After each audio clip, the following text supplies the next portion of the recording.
Hello नमस्कार सभी को, गुड मॉर्निंग। अम्लीय तथा लवण प्रभावित मृदाएं अपने चैप्टर कर रहे हैं कृषि रसायन विज्ञान कक्षा 12 का। इसके अंदर हमने पिछले वीडियो के अंदर काफ़ी कुछ मैटर कर लिया है। अम्लीय मृदा पूरा कंप्लीट हो गया। उसके बाद लवणीय व क्षारीय मृदा किस तरीके से बनती है वो अध्ययन कर चुके हैं, और अब उसको किस तरीके से सुधारा जा सकता है, उसके अंदर कौन से रासायनिक पदार्थ मिलाए जाएं जिससे अम्लीय या क्षारीय मृदा के अंदर सुधार आए, उसका जो पीएच मान है वो कम हो जाए और जो उसकी मृदा की जो भौतिक दशा है उसके अंदर भी सुधार आए। तो इसके अंदर हमने जिप्सम के बारे में ध्यान किया था। जिप्सम का सूत्र ध्यान रखना है कि कैल्शियम सल्फेट होता है CaSO4, और इसमें साथ में 2 अणु अपने जल के होते हैं। उसके बाद अपने पायरेट किया था FeS2 के बारे में। तो जो जिप्सम है, जिप्सम क्या करता है कि जिप्सम में जो कैल्शियम अणु होते हैं वो मृदा के ऊपर जो सोडियम आयन्स अधिशोषित हुए होते हैं अम्लीय या क्षारीय मृदा के अंदर, उन सोडियम आयन को प्रतिस्थापित कर देता है, विस्थापित कर देता है, और इसकी जगह पे खुद आ जाता है कैल्शियम। और जो सोडियम है वो सल्फेट के साथ मिलकर सोडियम सल्फेट का निर्माण करता है, जो घुलनशील अवस्था में होता है और नीचे पैंदे में बैठ जाता है। तो इस तरीके से मृदा के ऊपरी पृष्ठ पर कैल्शियम अंधनायन आ जाते हैं, जिससे उसमें पीएच के मान में गिरावट आती है और मृदा में सुधार होता है। इसी प्रकार से हमने पायरेट वाला किया था FeS2, तो उसके अंदर सल्फ्यूरिक अम्ल बनता है। अब सल्फ्यूरिक अम्ल क्या करता है कि जो मृदा के अंदर कैल्शियम कार्बोनेट होते हैं वो अघुलनशील अवस्था में होते हैं, क्योंकि जो लवणीय या क्षारीय मृदा होती है उसका pH जो मान है वो काफ़ी ज़्यादा हो जाता है। ठीक है, 8.5 से 10 के लगभग चला जाता है। तो उस कंडीशन के अंदर जो कैल्शियम कार्बोनेट है वो घुलनशील अवस्था में नहीं रहता, अघुलनशील अवस्था में रहता है। लेकिन अपने पायरेट वगैरह मिलाते हैं, जैसे आगे गंधक का अपने पढ़ेंगे, गंधक मिलाते हैं। तो गंधक या पायरेट को अगर अपने देखें तो वो सल्फ्यूरिक अम्ल का निर्माण करते हैं, रासायनिक विधि से या जैविक विधि से, बैक्टीरिया के माध्यम से सल्फ्यूरिक अम्ल का निर्माण करते हैं। सल्फ्यूरिक अम्ल आगे जल के साथ अभिक्रिया करके अपने सल्फ्यूरिक अम्ल का निर्माण कर लेगा।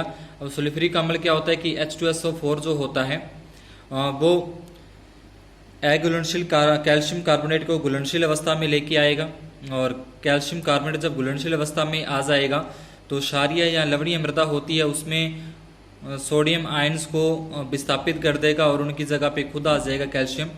और वहाँ से जो सोडियम विस्थापित हुआ होगा वो सोडियम अपने कर देगा सल्फेट के साथ मिलकर सोडियम सल्फेट का निर्माण कर देगा, जो कि घुलनशील अवस्था के अंदर होते हैं और पैंदे में बैठ जाते हैं। देखें इस प्रकार से ये अभिक्रिया जैसे अपने जिप्सम का होता है, कैल्शियम सल्फेट है और 2 अणु जल के हैं, तो ये इसका सूत्र होता है जिप्सम का। ये करता है कि जो क्षारीय मृदा या लवणीय मृदा है, यानी कि मिट्टी के कण है, कोलाइडी कण कले, तो इसके ऊपर क्या होता है कि जब मृदा अम्लीय या क्षारीय हो जाती है तो इसका मतलब उस पर सोडियम आयन्स की अधिकता हो जाती है, सोडियम आयन्स आ जाते हैं, तो वो मृदा को अपने लवणीय या क्षारीय बोलते हैं। अब ये क्या करेगा, जब इसके अंदर जिप्सम मिलाया जाता है, इसके ऊपरी जिप्सम को बिखेरा जाता है, तो क्या जिप्सम का ये कैल्शियम सल्फेट है, ये कैल्शियम सल्फेट क्या करेगा कि यहाँ से जो कैल्शियम है इस कैल्शियम को तो यहाँ पे अधिशोषित हो जाएगा ये तो, और ये जो सोडियम है सोडियम को विस्थापित कर देगा कैल्शियम, यानी कि सोडियम को विस्थापित करने से ये दोनों अणु सोडियम के इसकी जगह पे आ जाएंगे और ये यहाँ पे चला जाएगा। तो यहाँ से क्या बनेगा Na2SO4, यानी कि सोडियम सल्फेट बन जाएगा। और जो मृदा है, मृदा के ऊपर कैल्शियम अणु आ चुके हैं, कैल्शियम धनायन आ चुके हैं। जब कैल्शियम आता है तो मृदा के pH के मान में कमी हो जाती है, जिससे क्या होता है कि मृदा के अंदर जो लवणीय या क्षारीय जो गुण होते हैं वो कम हो जाते हैं। तो इस तरीके से इसमें सुधार आता है। उसके बाद अपने पढ़ा था पायरेट के बारे में। तो पायरेट के अंदर भी ध्यान रखना है कि अपने को सल्फ्यूरिक अम्ल बनता है FeS2 इसका सूत्र होता है। उसके बाद उसमें जैविक या रासायनिक ऑक्सीकरण के माध्यम से वो सल्फ्यूरिक अम्ल के अंदर चेंज होता है H2SO4। ये क्या करेगा, कैल्शियम कार्बोनेट, ये क्या है, अघुलनशील अवस्था के अंदर है, मृदा के अंदर मौजूद तो है पर ये अघुलनशील अवस्था में है। जब ये सल्फ्यूरिक अम्ल के साथ अभिक्रिया करेगा तो ये बन जाएगा कैल्शियम सल्फेट बन जाएगा, और साथ में कार्बन डाइऑक्साइड गैस और साथ में जल हो जाएगा घुलनशील अवस्था के अंदर। अब ये जो है कैल्शियम सल्फेट है, ये वापिस जैसे यहाँ पे मैंने अभिक्रिया समझाई है, इसी अभिक्रिया के अकॉर्डिंग ये वापिस यहाँ से सोडियम को यहाँ से विस्थापित करेगा और इसकी जगह पे खुद आ गई जो मृदा लवणीय या क्षारीय मृदा है उसको सुधार देगा। तो इस तरीके से इनकी अभिक्रिया हैं। ऐसे ही आगे गंधक की पढ़ेंगे। गंधक भी क्या है, सल्फर ही है, ठीक है। जैसे पायरेट के अंदर सल्फर था FeS2, उसी प्रकार से गंधक अभी अपने अध्ययन करते हैं तो उसके अंदर भी उनका सल्फ्यूरिक अम्ल बनेगा। सल्फ्यूरिक अम्ल बनने के बाद सेम ये कंडीशन आ जाएगी कि सल्फ्यूरिक अम्ल बनेगा गंधक के अंदर, वो क्या करेगा, कैल्शियम कार्बोनेट को घुलनशील अवस्था में लेके आएगा।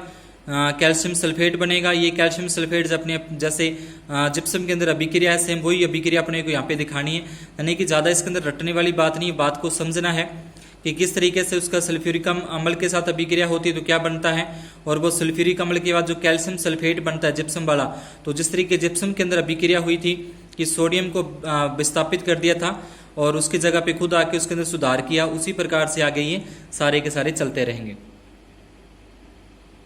तो आओ आगे अपने अध्ययन करते हैं। यहाँ आपका टॉपिक है जो स्टार्ट करते हैं गंधक के बारे में। अगर आपको वीडियो अच्छा लग रहा हो, समझ में आ रहा हो, तो चैनल को सब्सक्राइब जरूर करें, वीडियो को लाइक और कमेंट करके जरूर बताएं। गंधक का प्रयोग चूना युक्त क्षारीय मृदाओं को सुधारने हेतु किया जाता है, यानी कि चूना युक्त जो क्षारीय मृदा है उसको सुधारने के लिए इसका उपयोग करते हैं। सल्फर के ऑक्सीकरण से वही बात आ गई जो पीछे भी बता के हटाऊं कि ऑक्सीकरण होगा। ऑक्सीकरण से मृदा में सल्फ्यूरिक अम्ल बनता है, यानी कि H2SO4 का निर्माण होगा, जो मृदा के अविलेय कैल्शियम कार्बोनेट यानी कि CaCO3 की जो भी बात की थी, कैल्शियम कार्बोनेट को विलेय रूप में परिवर्तित करता है और मृदा का pH मान कम कर देता है। यानी कि अगर मृदा का pH मान अगर ज़्यादा है तो कैल्शियम कार्बोनेट जो होगा, कैल्शियम जो होगा वो अघुलनशील अवस्था के अंदर होता है, लेकिन सल्फ्यूरिक अम्ल से क्या होता है, मिलाने से मृदा का जो pH मान उसमें थोड़ी गिरावट आती है, तो कैल्शियम कार्बोनेट है जो कैल्शियम है वो घुलनशील अवस्था के अंदर आ जाता है, जिससे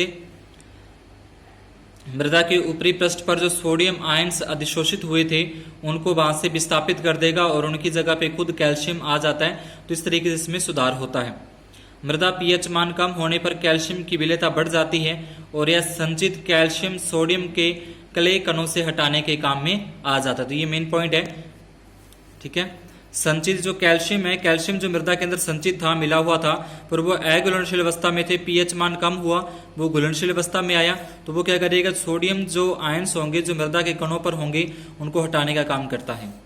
तो ये अपने सल्फर है, गंधक है, सल्फर बोलते हैं, ठीक है। सल्फर खाद भी आपने सुनी होगी, सल्फर, और प्लस में ये ऑक्सीकरण करवा रहे हैं O2 से अभिक्रिया, तो यहाँ पे SO3 बन जाएगा। उसके बाद H2 से इसकी अभिक्रिया करवाएंगे, जल के साथ अभिक्रिया करवाएंगे तो ये सल्फ्यूरिक अम्ल H2SO4 का निर्माण करेगा। ये सेम ही अभिक्रिया आपने देखी होगी पायरेट के अंदर। ऐसा नहीं है कि प्रत्येक टॉपिक के अंदर अलग अलग अभिक्रियाएं, लगभग सेम सी अभिक्रियाएं पायरेट के अंदर भी लगभग ऐसी थी, ठीक है, पूरी की पूरी। तो सल्फ्यूरिक अम्ल का निर्माण हो गया।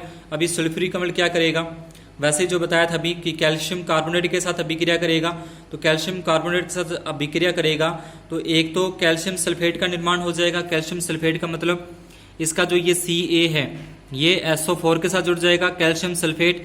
यहाँ पे क्या बचा, H2 और एक ऑक्सीजन का अणु यहाँ से ले लेगा तो H2O बन गया, यानी कि जल का अणु मुक्त हो गया, और एक ऑक्सीजन यहाँ से चला गया तो क्या बचा, CO2 बचा। तो CO2 अलग से यहाँ पे दिखा दे, कार्बन डाइऑक्साइड गैस है।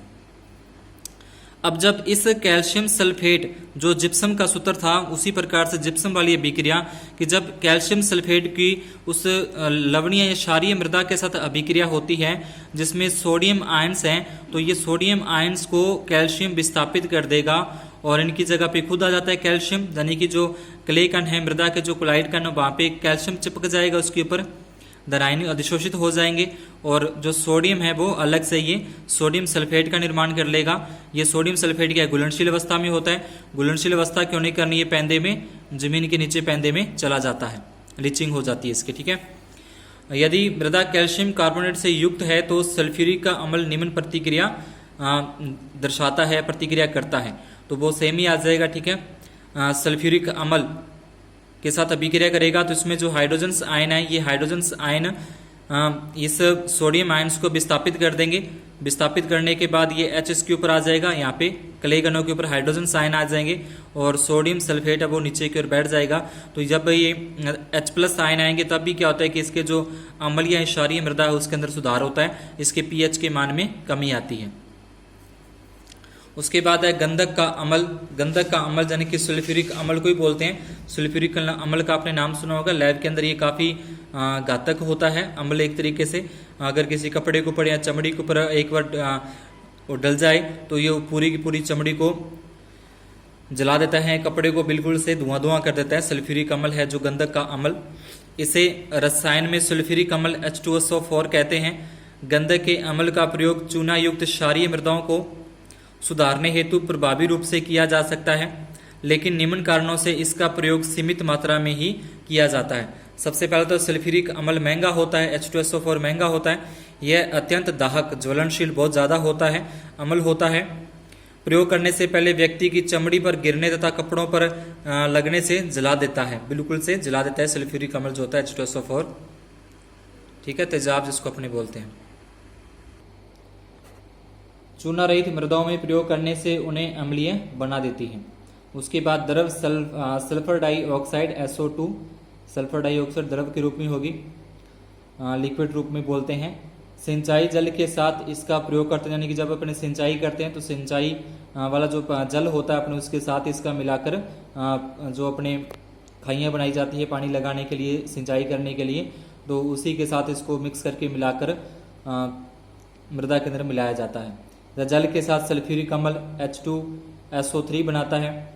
सल्फ्यूरस अम्ल ऑक्सीकृत होकर सल्फ्यूरिक H2SO4 बना देगा। इसकी अभिक्रिया मृदा में सल्फ्यूरिक अम्ल की भांति होती है। ये महंगा होने के कारण कम प्रयोग में लिया जाता है। ठीक है भाई, मेन बात वही है, H2SO4 आ जाएगा। H2SO4 क्या करेगा, कैल्शियम कार्बोनेट को घुलनशील अवस्था में लेके आएगा, CaCO3 को।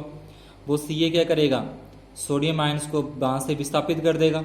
ठीक है, जब ये बात आती है H2SO4 आता है तो आपके दिमाग के अंदर वो अभिक्रिया अपने आप आ जानी चाहिए कि हाँ इस तरीके से था कि कैल्शियम को कैल्शियम है वो सोडियम को विस्थापित करेगा और उसकी जगह पे खुद आ जाएगा और आगे क्या बन जाएगा, Na2SO4 सोडियम सल्फेट का निर्माण होगा जो नीचे पैंदे में बैठ जाता है। उसके बाद है कैल्शियम क्लोराइड है, तो यहाँ पे पहले से कैल्शियम आ गया। ये कैल्शियम क्या करेगा, ठीक है, जैसे इसमें बताया ना अभी, उसी तरीके से कैल्शियम क्या करेगा, सोडियम आयंस को विस्थापित कर देगा और उसकी जगह पे खुद आ जाएगा। इस तरीके से NaCl का निर्माण हो जाएगा, वो अलग से नीचे पैंदे में चले जाते हैं। इससे भी क्षारीय मृदाओं को सुधार हो सकता है, किंतु ये जिप्सम की अपेक्षा काफी महंगा पड़ता है। चूना पत्थर अभी अपने अम्लीय मृदा के अंदर पड़ा था, कैल्शियम कार्बोनेट की अभिक्रिया आपने देखी। उसी तरीके से यह चूना पत्थर, इसे कैल्शियम कार्बोनेट CaCO3 भी कहते हैं। इसे 7.5 से कम pH वाली मृदाओं में प्रयोग करते हैं, यानी कि जो अम्लीय मृदा होती है उसके अंदर इसको उपयोग किया जाता है कैल्शियम कार्बोनेट को। इस pH पर यह अधिक विलय होता है और इससे अधिक pH पर अविलय होता है। मृदा विलयन में उपस्थित चूना पत्थर के कैल्शियम आयन से मृदा विनिमय जटिल पर अधिशोषित जो सोडियम आयन है, यानी कि जो अम्लीय क्षारीय मृदा होती है उसके ऊपर ये सोडियम आयन्स होते हैं, तो उनमें सुधार करना है तो इसको हटाना पड़ेगा सोडियम आयन्स को और उसकी जगह पे ये आ जाते हैं, तो वहां से मृदा के अंदर सुधार हो जाता है। ठीक है, तो ये अपना आ जाएगा सोडियम आयन से। ठीक है, जो मृदा है लवणीय क्षारीय मृदा है उसके ऊपर सोडियम आयन है, कैल्शियम कार्बोनेट से अभिक्रिया करेगा तो कैल्शियम यहाँ पे आ जाएगा और ये यहाँ पे चला जाएगा, तो ये सोडियम कार्बोनेट का निर्माण हो जाएगा जो कि नीचे पैंदे में बैठ जाते हैं। या फिर H2O के साथ अभिक्रिया करवाएं इसकी तो ये NaOH का निर्माण होगा और साथ में मृदा के ऊपर हाइड्रोजन आयन है वो आ जाएंगे। ठीक है, यहाँ से एक H है वो 2 हाइड्रोजन आयन है वो इस मृदा के ऊपर आ जाएंगे और यहाँ से जो ये सोडियम है, ये सोडियम इस ऑक्सीजन के साथ जुड़ जाएगा तो NaOH का निर्माण हो जाएगा। ठीक है, इस तरीके से मृदा के अंदर सुधार आता है। फिर कैल्शियम कार्बोनेट के साथ अभी इसकी अभिक्रिया होगी तो ये कैल्शियम इस हाइड्रोजन को विस्थापित कर देगा और इसकी जगह पे खुद आ जाता है, तो इस तरीके से जल और कार्बन डाइऑक्साइड का निर्माण हो जाता है। उसके बाद है कैल्शियम पॉलीसल्फाइड है, यानी कि कैल्शियम तो होगा ही होगा, साथ में सल्फाइड के 2 या 2 से अधिक अणु साथ में मिले होते हैं पॉलीसल्फाइड।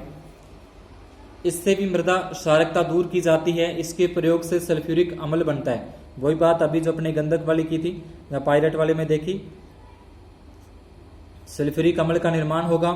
सल्फ्यूरिक अम्ल क्या करेगा, कैल्शियम कार्बोनेट के साथ अभिक्रिया करेगा, कैल्शियम सल्फेट बनेगा। अब कैल्शियम सल्फेट के अंदर क्या करेगा, मृदा अभिक्रिया के अंदर वो सोडियम आयन को विस्थापित कर देगा और उसकी जगह पे खुद आ जाएगा और सोडियम सल्फेट का निर्माण होगा जो लीचिंगेबल होता है, यानी कि नीचे पैंदे में बैठ जाता है और मृदा के अंदर सुधार होता है। तो वो सेम ही है, इसमें ज्यादा कुछ है नहीं, वही अभिक्रियाएं ये कैल्शियम पॉलीसल्फाइड है, इसका ऑक्सीकरण होगा, ऑक्सीकरण के बाद कैल्शियम सल्फेट बनाएगा और सल्फ्यूरिक अम्ल का निर्माण करेगा। ये जो सल्फ्यूरिक अम्ल यहाँ पे बना, ये सल्फ्यूरिक अम्ल कैल्शियम कार्बोनेट के साथ अभिक्रिया करेगा, कैल्शियम कार्बोनेट के साथ अभिक्रिया करने के बाद कैल्शियम सल्फेट का निर्माण होगा और साथ में जल और कार्बन डाइऑक्साइड अलग निकल जाएगी। ये जो कैल्शियम सल्फेट है जो जिप्सम के अंदर किया था, उसी प्रकार से सोडियम आयंस को विस्थापित कर देगा, इसकी जगह पे खुद आ जाएगा और सोडियम सल्फेट का निर्माण करेगा और नीचे पैंदे में बैठ जाती है। उसके बाद फेरस सल्फेट है, ये फेरस सल्फेट का सूत्र है FeSO4, ठीक है, FeSO4 और साथ में 7 अणु जल के हैं। यह अम्लीय लवण है जिससे सल्फ्यूरिक अम्ल तथा अम्लीय हाइड्रोक्साइड बनता है। सल्फ्यूरिक अम्ल की भांति ही क्रिया मृदा को सुधारता है। तो वही सल्फ्यूरिक अम्ल, मेन बात ध्यान रखनी है, सल्फ्यूरिक अम्ल पायरेट के अंदर बना, सल्फ्यूरिक अम्ल गंधक के अंदर बना, सल्फ्यूरिक अम्ल द्रव सल्फाइड के अंदर बना, सल्फ्यूरिक अम्ल ही जो उसके अंदर अपने जो अभी कैल्शियम पॉलीसल्फाइड देखा उसके अंदर भी सल्फ्यूरिक अम्ल का निर्माण हुआ। सल्फ्यूरिक अम्ल फिर आगे कैल्शियम कार्बोनेट के साथ अभिक्रिया करता है, कैल्शियम सल्फेट का निर्माण करता है। कैल्शियम सल्फेट फिर आगे मृदा के ऊपर से जो सोडियम आयंस उनको विस्थापित कर देता है और मृदा के अंदर सुधार होता है। तो ये इनकी अभिक्रियाएं हैं, इसमें ज़्यादा कुछ वो बताने वाली बात नहीं है, बार बार एक ही बात को रिपीट करना, तो वही सारी हैं, ठीक है। ये अपना फेरस सल्फेट हो जाएगा, जल के साथ अभिक्रिया करेगा, उसके बाद सल्फ्यूरिक अम्ल का निर्माण होगा। ये सल्फ्यूरिक अम्ल उसी प्रकार से कैल्शियम कार्बोनेट के साथ अभिक्रिया करेगा। कैल्शियम कार्बोनेट के साथ अभिक्रिया करने के बाद कैल्शियम सल्फेट बनता है, CaSO4 बनता है, जो जल और बाद में जल और कार्बन डाइऑक्साइड। ये हमेशा ध्यान रखना कि कैल्शियम कार्बोनेट की अभिक्रिया जब अपने सल्फ्यूरिक अम्ल H2SO4 से करवाते हैं तो वो कैल्शियम सल्फेट बनता है, साथ में जल और कार्बन डाइऑक्साइड गैस निकलती है। अब ये तो अलग ही हो जाएंगे, मुक्त हो जाएंगे दोनों। तो अपने पास बचा कैल्शियम सल्फेट, ये मृदा के साथ सोडियम को विस्थापित कर देगा, विस्थापित करने से सोडियम सल्फेट बनेगा जो नीचे बैठ जाता है पैंदे में, और जो मिट्टी है, मिट्टी के ऊपर कैल्शियम आयंस आ जाते हैं, धनायन आ जाते हैं और मृदा के अंदर सुधार हो जाता है। इसी प्रकार से आगे एल्यूमिनियम सल्फेट है, वो सेम ही भांति उसी प्रकार से इसके अंदर भी सल्फ्यूरिक अम्ल का निर्माण होगा, ठीक है। सल्फ्यूरिक अम्ल बाद में वही सारे प्रोसेसर है, जैसे पीछे 2-3 बार आपको मैं रिपीट कर चुका हूँ, तो ज़्यादा इसमें कुछ अब आप समझ में आ गया होगा, आशा करता हूँ। मेरे ऐसा लग रहा है कि सभी समझ गए होंगे, यहाँ तक करके पहुँच गए। तो सल्फ्यूरिक अम्ल का निर्माण होता है, वो सल्फ्यूरिक अम्ल आगे फिर कैल्शियम सल्फेट, जल और कार्बन डाइऑक्साइड का निर्माण करते हैं। कैल्शियम सल्फेट है वो सोडियम को हटा देगा, उसकी जगह पे खुद आ जाता है और सोडियम सल्फेट का निर्माण होता है, जो कि घुलनशील अवस्था में होता है और नीचे पैंदे में चला जाता है। इस प्रकार से ये इसके रासायनिक सुधार थे, यानी कौन कौन से रासायनिक पदार्थ इसमें मिलाए जाएं, उसके बाद इसमें लवणीय या क्षारीय मृदा के अंदर सुधार होता है। तो मेन इसमें जैसे जिप्सम का था, उसके बाद पायराइट था, उसके बाद अभी अपने गंधक के बारे में देखा, ठीक है, गंधक यानी कि सल्फ्यूरिक अम्ल। उसके बाद रासायनिक मृदा सुधारकों के उपयोग में सावधानियां। अब रासायनिक मृदा जो उसके अंदर अपने सुधार करने हैं, रासायनिक पदार्थ जो डालने हैं, तो इसमें बहुत ही सावधानी रखनी पड़ती है। जैसे अभी अपने पढ़ा कि जो सल्फ्यूरिक अम्ल होता है, वो सल्फ्यूरिक अम्ल अगर अपने डालते हैं, उसके अंदर मिलाते हैं, तो अगर वो अपनी बॉडी पर अगर डल जाता है तो वो उसका काफ़ी हद तक उसको जला देता है। तो इसके अंदर और भी सुधार सावधानी है। देखें, एक ही प्रकार का रासायनिक मृदा सुधारक सभी प्रकार की मृदाओं में प्रयोग नहीं किया जा सकता। पहले अपने को ये देखना है कि अपनी जो मृदा है वो अम्लीय है, क्षारीय है या लवणीय है। जिस प्रकार की वो मृदा है उसी प्रकार का उसके अंदर सुधार होना चाहिए। ऐसा नहीं कि अपनी मृदा क्षारीय हो और उसके अंदर अपने चूना पत्थर मिला रहे हों, या फिर अम्लीय हो उसके अंदर अपने जिप्सम या सल्फर वगैरह डाल रहे हों। तो जिस प्रकार की कमी है, जिस प्रकार का लक्षण मृदा के अंदर दिखाई देते हैं, उसके अंदर अपने चेक करवाते हैं, जांच करवाते हैं मृदा की, तो उसमें जो लक्षण निकलते हैं, जिस प्रकार की उसके अंदर कमी पाई जाती है, उसी प्रकार से उसमें सुधार किया जाता है। जैसे होता है कि अगर अपने को हुआ तो बुखार हो, लेकिन अपने कोई और ही टेबलेट ले रहे हैं तो वो उतना असर नहीं करती, उल्टा ही असर पड़ता है हमारी बॉडी पर भी। तो वो सेम ही कंडीशन इसमें यहाँ पे मृदा पर है। मृदा में दूसरा है, मृदा में उचित सुधार हेतु मृदा सुधारक की मात्रा, यानी कि जो अगर अपने सही ढंग से सुधार करना है मृदा के अंदर, तो मृदा सुधारक की मात्रा जो उसके अंदर अपने मृदा के अंदर सुधारक डाल रहे हैं उसकी मात्रा निश्चित होनी चाहिए। मृदा विश्लेषण के आधार पर ही प्रयोग करें, यानी कि लैब के अंदर उस मृदा की जांच होगी, उस जांच में पता लगेगा कि जो मृदा है वो कितनी अम्लीय या क्षारीय है, उसी के अकॉर्डिंग उसके अंदर मृदा सुधारक मिलाना चाहिए। रासायनिक मृदा सुधारकों का प्रयोग उचित विधि, एक समान व सावधानी पूर्वक किया जाना आवश्यक है। मृदा सुधारकों का बारीक चूर्ण ही उपयोग में लाना चाहिए। उसके बाद आते हैं जैविक सुधार है। तो जैविक सुधार जैसे अपने पढ़ा था पीछे, गोबर की खाद है, केंचुआ खाद है या हरी खाद है, तो उस तरीके से जो मृदा के अंदर अपने मिला देते हैं, गोबर की खाद डाल देते हैं, या फिर केंचुआ खाद जो होती है, या फिर वर्मी कंपोस्ट जिससे बोलते हैं। उसके बाद जैसे सड़ी गली पदार्थ होते हैं वो उसके अंदर गलाकर उसके अंदर डाल दिए जाते हैं। तो इस तरीके से हरी खाद है जो जैसे गवार या चने वगैरह की फसल है उसको उसके अंदर ही बुआई के अंदर काम में ले लेते हैं। तो इस तरीके से ये जैविक सुधार होते हैं। ठीक है, जैविक सुधार ज़्यादा इसके अंदर कुछ ऐसी बात नहीं है, सिंपल से इसके अंदर परिभाषा वगैरह या उसकी किस तरीके से इसमें करना चाहिए, इसमें कोई अभिक्रिया आपको देखने को नहीं मिलेगी। सीधे ही कार्बनिक पदार्थ सड़ने पर कार्बन डाइऑक्साइड, जो भी अपने पढ़ा था, कार्बोहाइड्रेट के अंदर अपने पढ़ा था, जब सरल शर्कराओं का विघटन होता है, जब पूर्ण विघटन होता है तो कार्बन डाइऑक्साइड बनती है, जल बनता है। ठीक है, और जब ये दोनों आपस में विक्रिया करते हैं कार्बन डाइऑक्साइड और जल, तो कार्बनिक अम्ल बनता है। अगर उसका पूर्ण रूप से विघटन नहीं होता तो विभिन्न प्रकार के अम्लों का निर्माण भी करता है, और साथ में इसमें से अपने क्षारीय पदार्थ भी, क्षारक का निर्माण भी होता है। ये अम्ल अविलीय कैल्शियम लवणों को विलय करके मृदा क्षारकता को कम करते हैं। कार्बनिक पदार्थ मृदा संरचना को सुधारते हैं तथा इनमें मृदा की पारगम्यता भी बढ़ जाती है। जैसे गोबर की खाद डालने से या फिर हरी खाद डालने से क्या होता है कि मृदा की जो जैविक भौतिक दशा होती है उसमें सुधार होता है, उसके दानेदार हो जाती है, उसमें वायु का संचार अच्छे से हो जाता है, पानी शोषण की अवस्था जो कंडीशन है वो अच्छी हो जाती है। मुख्य रूप से प्रयोग किए जाने वाले कार्बनिक सुधार हैं गोबर की खाद है, सीरा, प्रेस मड है, हरी खाद है, फसलों के अवशेष तथा विभिन्न खरपतवारों जैसे कटाली वगैरह। तो गोबर की खाद के बारे में अपने नॉर्मल सभी को पता ही होता है, गोबर की खाद डालने से मृदा के अंदर काफ़ी सुधार आता है, मृदा दानेदार हो जाती है, उसमें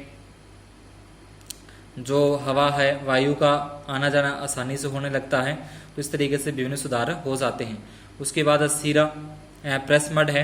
डॉक्टर नील रतन धर ने उस्र मृदा के सुधार के लिए सीरा तथा प्रेस मड का प्रयोग किया। वैज्ञानिक धर तथा मुखर्जी के अनुसार सीरा का संगठन इस प्रकार है। अब जो सीरा है एक रासायनिक जो है जैविक पदार्थ है, तो उसके अंदर काफ़ी कुछ ये मात्रा के अंदर मिले हुए थे, जैसे कार्बोहाइड्रेट दे रखा है, पोटास दे रखा है, चूना दे रखा है, नाइट्रोजन दे रखा है। ठीक है, इस तरीके से अलग अलग ये मात्राएं मिली हुई होती हैं।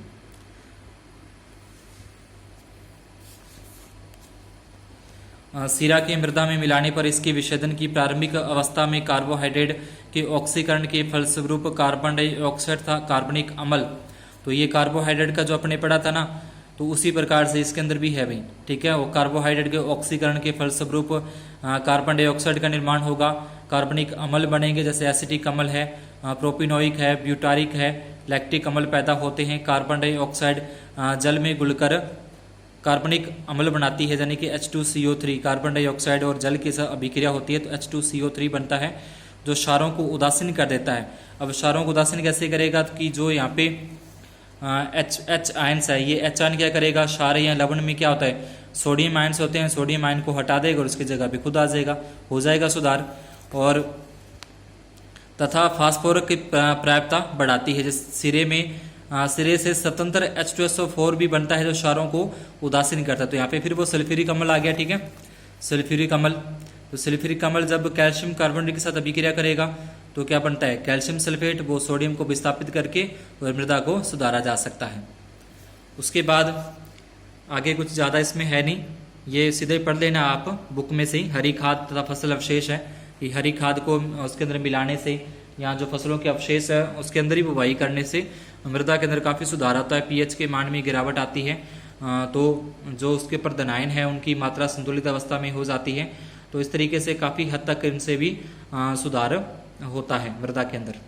ठीक है, ये दे रखा है कि 125 से 225 क्विंटल प्रति हेक्टेयर धान का पुआल डालना भी क्षारीय मृदाओं के सुधार के लिए लाभ प्रसिद्ध होता है। जैसे अपनी पराली बोलते हैं चावल की, तो वो डालने पर भी काफ़ी हद तक अपने को उसमें सुधार हो जाता है क्षारीय मृदाओं के अंदर। आज की क्लास में सिर्फ इतना ही। आगे फिर आप बाद में आगे जैविक खाद के जो बचे हुए टॉपिक हम अपने आगे करेंगे। अगर आपको वीडियो अच्छा लग रहा हो चैनल को सब्सक्राइब ज़रूर करें, वीडियो को, इस चैनल को आगे शेयर करना न भूलें। कमेंट करके ज़रूर बताएं कि आपको ये हमारी क्लास किस तक ठीक लग रही है, कैसे लग रही है। अपना फीडबैक हमें ज़रूर दें। शुभ दिन, धन्यवाद।